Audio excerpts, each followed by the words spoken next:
Na unisikilize, sisi ni malango. Zaburi ya 24 mstari wa 9 na wa 10 anasema, inueni vichwa vyenu enyi malango, mfalme wa utukufu apate kufanyaje? Kuingia. Kwa hiyo sisi ni malango. Sisi ndio ambao tuna uwezo wa kuruhusu vitu vya Mungu vipite au vya shetani vifanyaje? Vipite. Ukiona ministry yote au kanisa lolote limesimama, manake kiongozi aliyesimama pale ndiye ambaye ameamua ya kwamba yupi atawale kwenye haya malango ya kwangu, ya kanisa ninaloliongoza, na kitakachompa yeye sauti kubwa ni kwa sababu ana neno la Mungu la kutosha ndani yake. Jina la Yesu libarikiwe sana. Okay. Ufunuo mlango wa 5 mstari wa 9 na wa 10. Biblia inasema hivi, nao waimba wimbo mpya wakisema, wastahili wewe kukitoa hichi kitabu, kwa maana ulichinjwa ukamnunulia Mungu watu wa kila kabila, kila lugha, kila jamaa na kila taifa. Anasema hivi, nao umewafanya kuwa makuhani kwa Mungu wetu na wafalme, nao wanamiliki pamoja na Bwana. Sasa unisikilize, kuhani anamiliki kwa njia ya maombi na mfalme anamiliki kwa njia ya neno. Tunaenda sasa. Sasa kama Mungu amekufanya wewe kuwa kuhani na mfalme, maana yake ukiwa kuhani peke yake, neno lisipokuwa ndani yako, maana yake umefeli. Na ukiwa mfalme tu, ukiwa una neno la kutosha ndani yako, hauombi, maana yake kuna mahali unafanyaje? Unafeli. Na kwa sababu hiyo, wakati Yesu anapita msalabani, alikuwa anatengeneza msimu mpya wa mwanadamu kwa ajili ya ukombozi. Na kati ya kitu ambacho alienda kukikomboa, manake sisi tuliondolewa neno la Mungu, yani neno la Mungu lilipotoshwa ndani yetu.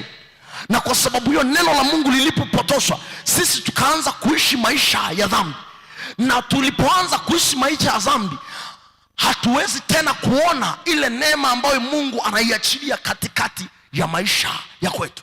Na ndio maana ni muhimu sana kulizingatia neno ambalo Mungu anakusemesha ndani ya kwako. Na ndio maana kwenye makanisa au ofisi kuu za makanisa unakuta kuna neno la mwaka la kutembea. Maana yake nini? Hili neno la Mungu ndilo ambalo sisi litakuwa linatuongoza katikati ya mwaka tuliona. Hata na wewe kwenye msimu ambao unakutana nao, unahitaji kuwa na neno la Mungu ndani yako. Bwana Yesu asifiwe sana. Jambo lingine, wakati mpya unapokuwa na changamoto kwenye maisha yako, tafuta kujua neno ambalo litakuvusha kwenye huo wakati. Kitabu cha Kutoka mlango ule wa 14. Kitabu cha Kutoka mlango ule wa 14 mstari ule wa 9 mpaka wa 15. Kutoka 14 9 mpaka 15. Neno la Mungu linasema hivi, Wamisri wakafuata nyuma yao, farasi zote na magari yote ya Farao na askari zake wenye kupanda farasi na jeshi lake, nao akawapata hali wamepanga pale karibu na bahari, karibu na Pi-Hahiroti, kukabili bahari Sefoni. Hata Farao alipokaribia, wana wa Israeli wakainua macho yao, na tazama, Wamisri wanakuja nyuma yao, wakaogopa sana. Wana wa Israeli wakamlilia Bwana, wakamwambia Musa, je, kwa sababu hapakuwa na makaburi katika Misri umetutoa huko ili tufe jangwani? Mbona umetutendea haya kututoa katika nchi ya Misri? Neno hili silo tulilokuambia huko Misri tukisema, tuache tuwatumikie wa Misri? Maana ni afadhali kuwatumikia wa Misri kuliko kufa jangwani. Musa akawaambia watu, msiogope, simameni tu mkauone wokovu wa Bwana atakaowafanyia leo, kwa maana hawa Misri mlioona leo hamtaona tena. Bwana atawapigania nanyi mtanyamaza kimya. Bwana akamwambia, angalia, walipokuwa wamepita kwenye changamoto na kukosa tumaini, alafu Musa akawaambia msiogope, mtauona wokovu wa Bwana. Neno ambalo linakuja anasema hivi, Bwana akamwambia Musa, mbona unanililia mimi? Waambie wana wa Israeli waendelee mbele. Jina la Yesu libarikiwe sana. Asa usikilize, nimesema kwamba kwenye wakati wa kwako mpya, unapokuwa na changamoto, wakati mwingine Mungu ameruhusu. Sasa hapa Mungu alikuwa ameruhusu kwa sababu hiyo. Ukisoma mstari juu unaona kwamba Mungu aliufanya moyo wa Farao kuwa mgumu. Kwa hiyo Mungu aliruhusu ili jaribu wana wa Israeli wapitie. Na wakati Mungu ameruhusu, alikuwa anatengeneza imani zao, kwa sababu safari ya kwao ilikuwa ni kuelekea Kanaani. Na kama walikuwa wanaelekea Kanaani, maana yake Mungu alichokuwa anakiweka ndani yao ni kwamba kuona jinsi ambavyo Mungu amewasaidia wakiwa njiani, ili watakapofika kwenye nchi ya Kanaani, watakapofika kwenye kesho yao iliyo njema, watakapofika kwenye mafanikio, wasije wakamsahau Bwana, wakumbuke mahali walikopita pagumu na Mungu akawavusha.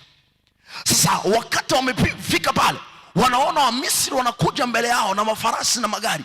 Biblia inasema kwamba wana wa Israeli wakamwambia Musa, wakaanza kumnungunikia, ni afadhali ungetuacha Misri, kwa sababu kule tulikuwa tunakula japokuwa tulikuwa tunateseka, tulikuwa tunaishi. Kwa nini umetutoa Misri sisi? Kwa hiyo wakaanza kumlilia Musa na kumnungunikia. Lakini sikiliza, Musa anawaambia jambo la kwanza, msiogope. Neno la kiongozi wao kwamba msiogope, simameni tu mkauone wokovu wa Bwana. Wamisri ambao mnawaona sasa hamtawaona tena. Haikutosha, Mungu mwenyewe akashuka na neno lake. Anasema hivi, anawaambia kwamba waambie wana wa Israeli wasonge mbele, wasitizame nyuma. Waambie wana wa Israeli nimewaandalia kitu kikubwa kwenye maisha kwao. Kesho yao ambao nimeiandaa ni kubwa kuliko wanavyojiona saa hiyo.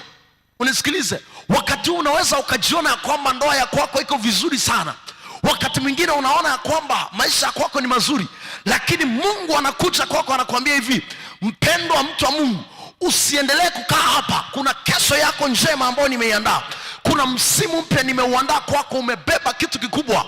Usiendelee kukaa mahali uliko, usiendelee kulia, songa mbele. Kilichowapa wana wa Israeli kuendelea kusonga mbele ni lile neno la Mungu kwenye maisha kwao.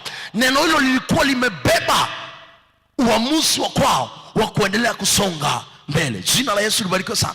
Kwa hiyo hawa wana wa Israeli wanaona changamoto kwenye ule msimu waliokuwa wanapitia, lakini Mungu anapotizama mbele ya kwao, anaona kwamba amewaandalia kitu ambacho ni kizuri sana kwa ajili ya maisha kwao. Lakini kwa sababu wana wa Israeli walikuwa hawaoni mbele ya kwao, wapo wanaelekea, na Biblia inasema kwamba pasipo maono watu waacha kujizuia. Kwa hiyo usipoona mbele ya kwako na usiposikia sauti ya Mungu inakwambia nini juu ya kesho ya kwako, unaweza ukakata tamaa na kuendelea kukaa pale pale. As long as tuko na tunamwamini Mungu aliye hai, akikwambia nenda mbele, sogea mbele, panua mahali pa hema yako. Usiendelee kukaa na biashara hiyo hiyo, usiendelee kunungunika na ndoa hiyo hiyo. Kimbilia msalabani pa Bwana, ndipo palipobeba na majibu. Usiendelee kujishauri, nenda msalabani pa Bwana. Ukifika kwenye msalaba wa Bwana, Bwana Yesu ataliachilia neno ambalo litakupa kusonga mbele, na Mungu atakwambia kwamba usiwaangalie wa Misri ambao unaona, na usiangalie mahali ulipo, lakini kuna mahali nimekuandalia ni pazuri zaidi. Ukiendelea kukaa pale utaendelea kuteseka. Kuna kesho ya kwako nimekuandalia. Endelea kusonga mbele, usiendelee kukaa pale.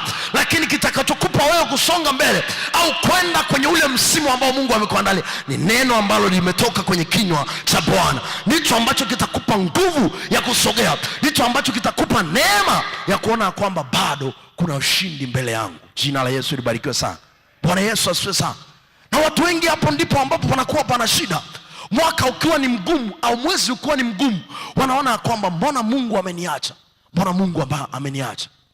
Lakini ajui ya kwamba kuna wakati ambapo wakati mwingine unaweza ukapita kwenye moto ili Mungu kutengenezea wakati ujao kuwa mzuri. Unajua kuna watu wengine kwenye maisha tulio nayo, wasipopita mahali pagumu mbele yao wanaweza wakamsahau Bwana. Kuna watu wengine wasipopitishwa katikati ya moto mbele ya kwao hawezi wakakumbuka kitu ambacho Mungu alikuwa anawasaidia. Na ndio maana ni muhimu sana, ukiona msimu wa kwako umekuwa ni mgumu, kaa kwenye uwepo wa Bwana kwa njia ya neno la Mungu. Mungu atakueleza vitu ambavyo kwenye akili za kibinadamu na watu wasingeweza kukueleza. Lakini Mungu atakapokusemesha, tii sauti ya Mungu. Haimaanishi kwamba usitii sauti ya wachungaji wa kwao. Biblia inasema tiini mamlaka iliyowekwa juu. Kama ameweza kutamka kitu juu ya kwako na unafanikiwa, Maanake ni kwamba Mungu anaweza akabebesha hicho kitu pia kwa kiongozi wa kwako. Lakini sikiliza, unapoona msimu wa kwako uko vizuri au uko vibaya, tafuta neno la Bwana likusimamie katikati ya huo msimu. Bwana Yesu asifiwe sana. Jina la Yesu libarikiwe sana. Nataka nimalizie hichi kitu cha mwisho alafu tuombe. Kwenye kitabu cha Ezekiel mlango wa 37. Ezekiel mlango ule wa 37 mstari ule wa kwanza mpaka mstari wa 10. Ezekiel 37 mstari ule wa kwanza mpaka wa 10. Ningeweza kusoma yote, lakini naomba nisome mstari michache alafu nikueleze kitu ambacho natamani nikiseme. Tuombe. Mstari wa kwanza, Ezekiel 37. Mkono wa Bwana ulikuwa juu yangu, naye akanichukua nje katika roho ya Bwana, akaniweka chini katikati ya bonde, nalo limejaa mifupa. Akanipitisha karibu nayo pande zote, na tazama, palikuwa na mifupa mingi katika ule uwanda, nayo tazama, ilikuwa mikavu sana. Asangalia mstari huu wa 3 unasema vizuri sana. Akaniambia, nakumbuka Biblia inasema alikuwa katika roho, manake Mungu akamwambia, neno la Bwana likamjia. Anamwambiaje? Anasema, mwanadamu, je, mifupa hii yaweza kuishi? Nami nikajibu, Bwana Mungu, wewe wajua. Anasema, akaniambia tena, toa unabii juu ya mifupa hii, uiambie, enyi mifupa mikavu, lisikieni neno la Bwana. Bwana Yesu asifiwe sana. Lisikieni neno la Bwana. Bwana Mungu aiambia mifupa hii maneno haya, tazama, nitatia pumzi ndani yenu, nanyi mtaishi. Jina la Yesu libarikiwe sana. Kuna vitu hapa nimevipenda. Ukiwa unaambiwa toa unabii juu ya kitu fulani, angalia pia nini ambacho Mungu amekizungumza katikati ya huo unabii. Biblia inasema Ezekiel anapelekwa katikati ya uwanda ambao umejaa mifupa mikavu, na maandiko yanasema kwamba anasikia sauti ikimwambia, toa unabii juu ya hii mifupa, alafu sema hivi, iambie. Alafu anasema neno la Bwana, lisikieni neno la Bwana. Sio lisikie neno la nabii nani? Ezekiel. Sio lisikie neno la nabii fulani. Anasema kwamba lisikieni neno la Bwana.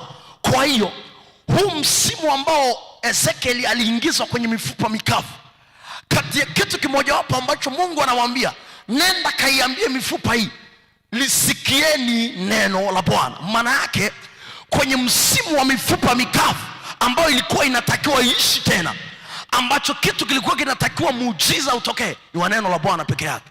Na ndio maana Mungu sisi hajatuumba tuishi kwa muujiza, ametuumba tuishi katika neno. Na ndio maana ninakukazania wewe uishi katika neno. Muujiza unaachiliwa pale Mungu yeye anapotaka vitu vyake vitokee, lakini yeye Mungu ametusuka sisi tuishi katika neno. Na ndio maana Ezekiel wakati anapitishwa pale anaambiwa, iambie mifupa hii, lisikieni neno la Bwana. Na ndipo Biblia inasema kwamba alipokuwa anasema kwamba lisikieni neno la Bwana, maandiko anasema kwamba ile mifupa ghafla ikaanza kusogeleana. Kwa hiyo neno la Mungu lilikuwa limebeba nguvu ya kuamsha mifupa ambayo ilikuwa ni mikavu. Lakini sio hivyo, Biblia inasema kwamba alipotamka neno, maandiko anasema kwamba upepo ukatokea, pumzi ikatokea, alafu ikaijaza ile mifupa na kitu kikaanza kuishi tena. Jina la Yesu libarikiwe sana. Wewe biashara yako imekufa, na wakati mwingine ni msimu mgumu ambao unaupitia. Unaona ndoa yako inapita mahali pagumu, ni mifupa mikavu. Sikiliza, Ezekia anaambiwa kwamba una uwezo wa kuliumba, unaweza kuumba hiyo mifupa ikaishi tena, ila kwa neno lililotoka kwenye kinywa cha nani? Cha Bwana. Jina la Yesu libarikiwe sana. Kwa hiyo katikati ya unabii ambao unatoa, hakikisha kuna neno ambalo Mungu anakupa kulitolea ule unabii. Sio tu unatoa unabii ya kwamba itakuwa hivi, lakini neno la Mungu linasema nini juu ya hicho kitu ambacho unataka kukiamrisha. Inawezekana ikawa sio msimu kama wa mtumishi wa Mungu Ezekia, ukawa ni mfumo mwingine, lakini Mungu anakupa neno la kwenda kuzungumza kwamba iambie mifupa hii iishi tena, iambie hii mifupa iishi tena, kwa neno ambalo limetoka kwenye kinywa cha Bwana. Jina la Yesu libarikiwe sana. Nimekuambia kwamba mwezi huu unaweza ukawa ni msimu mpya, lakini mwaka ujao unaweza ukawa ni msimu mpya. Jifunze kukaa kwenye uwepo wa Bwana kwa njia ya neno la Bwana. Mungu atakupitisha kabisa mahali na atakwambia kwamba tamka neno la ushindi katikati ya hichi kitu, na ukisha kutamka unaanza kuona matunda yanaanza kutokea. Sikiliza, kitakachokuwa kinatokea pale, kitakachokuwa kinaumbika pale ni kwa sababu ya aina ya neno ambalo umebeba ndani yako, na ndilo ambalo linakupa wewe kutamka kwa ushindi na kwa imani ya kwamba kila kitu kinawezekana kwake yeye aamini kupitia neno la Bwana. Na ndivyo itakavyokuwa katika jina la Yesu. Naomba tusimame. Bwana Yesu asifiwe sana. Tamani tupate nafasi ndogo ya kuomba hapa. Muda wetu umeisha. Tuombe neema ya Mungu. Tamka neno la Mungu liwe ushindi kwako. Kwenye huu msimu tunaelekea mwisho wa mwaka, shetani amepanga majeshi ya kwake kwa ajili yako, na as long as umeokoka, msimu mpya lazima uwepo kwenye maisha yako, na unapiga vita. Usije ukakaa tu hivi hivi, unapiga vita, lakini kitakachokupa kitu cha kusonga mbele ni neno la Bwana. Jina la Yesu libarikiwe. Tuseme Bwana Yesu, katika jina la Yesu na kwa damu ya Yesu, Mungu li hai, umetufundisha kwa habari ya neno lako, na neno lako limebeba ushindi katika jina la Yesu. Yesu li hai, tunatamani kukuona kwenye maisha yetu, tunatamani kukuona kwenye msimu ambao unaweza ukauachilia kwenye maisha yangu katika jina la Yesu na kwa damu ya Yesu. Bwana Yesu, ninaamini katika neno lako, ninaamini katika neno lako ya kwamba unaweza kufanya, ya kwamba unaweza kunisaidia, ya kwamba unaweza kuniwezesha, ya kwamba unaweza kunipigania katika jina la Yesu na kwa ya Yesu. Inawezekana kuna maneno ambayo adui anayaachilia kwa ajili ya msimu wa kwangu unaokuja, lakini kwa neno lako unaniambia ya kwamba inawezekana kwa jina la Yesu na kwa damu ya Yesu. Bwana Yesu, ninatamka neno lako kwenye maisha yangu, ninatamka neno lako kwenye wakati wangu. Unaweza ukatamka kwa jina la Yesu, kwa damu ya Yesu. Hebu jitamkie mema, tamka neno la Bwana kwenye msimu wako ambao Yesu anauachilia, kwenye msimu wako ambao Yesu anauachilia kwenye maisha ya kwako. Mwezi huu bado mpya, tamka neno la Bwana kwenye mwaka ujao 2025. Tamka neno la Bwana, tamka neno la Bwana, tamka neno la Bwana, tamka neno la Bwana. Biblia inasema kwamba wakina Petro alikaa usiku kucha hajavua samaki, lakini Yesu alipofika akawaambia shusha nyavu, na wakina Petro akasema kwa neno lako tunashusha nyavu. Nayo sema kwa neno lako tunafanya makuu, kwa neno lako tunafanya ambayo kwa wanadamu yameshindikana. Kwa neno lako tunatamka ushindi katika jina la Yesu, katika jina la Yesu, katika jina la Yesu, katika jina la Yesu. Bwana Yesu, tunatamka neema yako, tunatamka neema yako juu ya wakati mpya ambao unatuandalia mbele yetu, juu ya wakati mpya unaotuandalia mbele yetu. Tunahitaji kuomba, tunahitaji kuwa na neno lako, tunahitaji kutoa na sadaka kwa jina la Yesu. Uliwaambia wana wa Israeli, ni kweli wa Misri wanakuja, lakini lisikieni neno la Bwana. Songeni mbele, songeni mbele. Nasi Yesu, katika jina la Yesu, kupitia neno lako tunasonga mbele, kupitia neno lako tunasonga mbele kwa jina la Yesu, kwa damu ya Yesu, kwa jina la Yesu, kwa damu ya Yesu tunasonga mbele, kwa damu ya Yesu tunasonga mbele, kwa jina la Yesu, kwa sababu tunalo neno linalotoka kwenye kinywa cha Bwana, linalotoka kwenye kinywa cha Bwana, nalo linatupa ushindi, nalo linatupa kushinda na zaidi ya kushinda katika jina la Yesu. Watoto wako tuko mbele zako, kwa damu ya Yesu tunatamka neno la baraka kwenye maisha yetu, kwenye ndoa zetu, kwa damu ya Yesu. Bwana, kwenye biashara tunatamka neno lako, kwenye biashara tunatamka neno lako, kwenye kanisa lako tunatamka neno lako, na neno lako likae kwa wingi ndani yetu, litatupa kushinda na zaidi ya kushinda kwa jina la Yesu, kwa damu ya Yesu, kila namna ambayo shetani ameiruhusu juu ya maisha yetu, kila msimu ambao shetani ameuandaa, na maneno ndio ambayo yatatukatisha tamaa, kwa jina la Yesu na kwa damu ya Yesu, inaruhusu nguvu ya Bwana iliyoko ndani ya neno la Bwana, iliyoko ndani ya neno la Bwana, hiyo ikatusaidie kwenye kazi zetu, kwenye maofisi Bwana, sikatusaidie kwa neno ambalo limetoka kwenye kinywa chako, katika jina la Yesu, katika jina la Yesu. Bwana Yesu, ninaomba neema yako zidi kuwa kubwa, katika jina la Yesu Kristo wa Nazareti ali hai, na kwa damu ya Yesu mwana Mungu ali hai. Wewe ni Bwana, kamata sadaka yako katika jina la Yesu Kristo wa Nazareti ali hai. Wewe ni mwaminifu Yesu, wewe ni Mungu ali hai, katika jina la Yesu Kristo na kwa damu ya Yesu Kristo. Bwana Yesu, tunakuja na sadaka hizi mbele zako katika jina la Yesu Kristo wa Nazareti ali hai. Tunatamka neno lako kwa heshima ya damu ya Yesu. Zipokee hizi sadaka ya Bwana, zipokee hizi sadaka ya Bwana, zipokee hizi sadaka ya Bwana, zipokee hizi sadaka ya Bwana, katika jina la Yesu na kwa damu ya Yesu Kristo Bwana Mungu ali hai. Bwana Yesu, zipokee kwenye madhabahu yako, zipokee Bwana, zipokee Bwana, katika jina la Yesu. Kila mmoja ambaye atanyosha mkono wake kwa ajili ya kukutolea Yesu, zipokee hizi sadaka, zipokee hizi sadaka katika jina la Yesu Kristo wa Nazareti ali hai. Asante kwa ajili ya kipindi hiki cha asubuhi Bwana, watoto wako wanapotoka mahali hapa Yesu li hai, tunaomba baraka zako na neno lako Bwana likatuangazie, liwe taa katikati ya maisha yetu. Kila mahali utakapopita, uaminifu wako Bwana uwe ni mkuu katikati ya maisha yetu, ni katika jina Yesu Kristo na kwa damu ya Yesu Kristo wa Nazareti ali hai, na kila mwenye pumzi aseme amen. Tumtolee Bwana sadaka.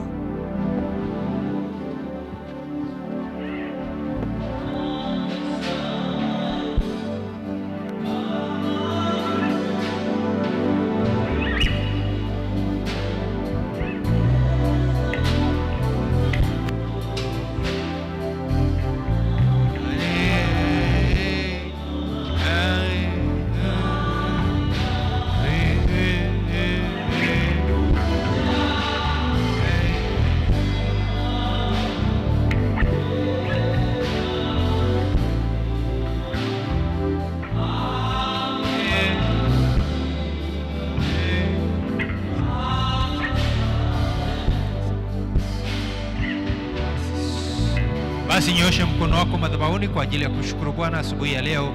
Bwana Yesu, asante kwa sababu ya neno lako la uzima. Neno lako ni taa ya miguu yetu, mwanga katika njia zetu.